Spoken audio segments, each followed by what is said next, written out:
Ayan, hello po sa ating lahat. So, alam naman po natin kung sa usaping pangaharap ay handa naman pong sumuporta si Kalinga Prab at ang mga sponsor nila, diba?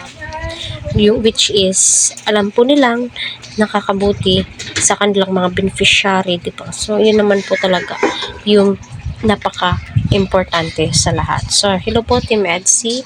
Sana ay nasa mabuti po kayong kalagayan. Patuloy po natin suportahan si Kalinga Prab Kival at ang buong team. Huwag po natin skip ang kanilang ads para sa ganun nga po ay marami pa pong kababayan po natin ang kanilang malingat and syempre ang kanilang matulungan po. So, ano po ang opinion po ninyo base sa ating pag-uusapan ngayon?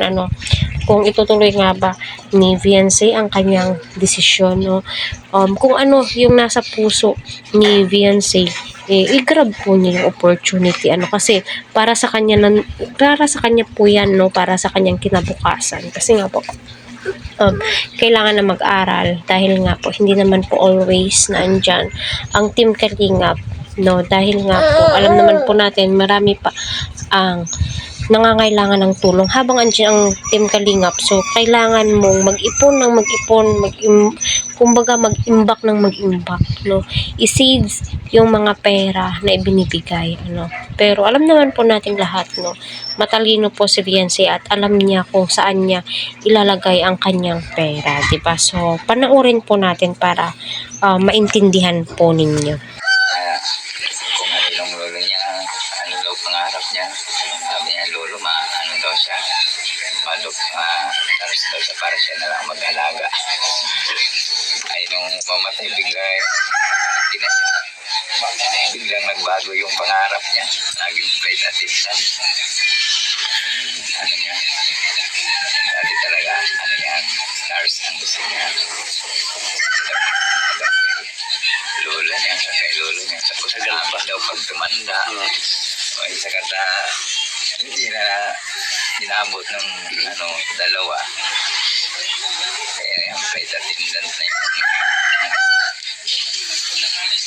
Kaya sabi ko sa kanya, sikap ka para maabot ng pangarap.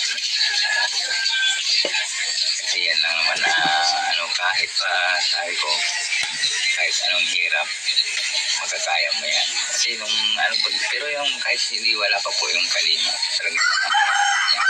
Kasi ang balak namin talaga doon siya sa Ligas-Pimahan kasi mas malapit-lapit po yun ay. Saka doon sa college po, mayroon siyang siya sa bayaran po sa school. May libre pong school doon kaya kaya doon sana namin paparalin. Tapos hindi na natagpuan na ni Luklam. Yun. Tapos kinuha na ni Kuya Ram.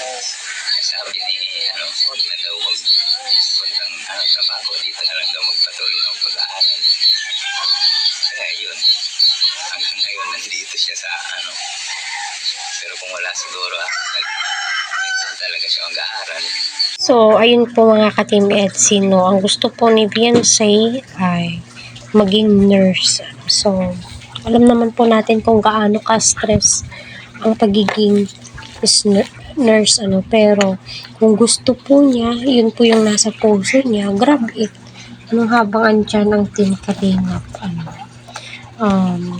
yun naman po talaga yung napupusuan. Nahirap naman kung kukuha siya ng ibang kurso kung hindi niya man or hindi man po fit sa kanya, diba?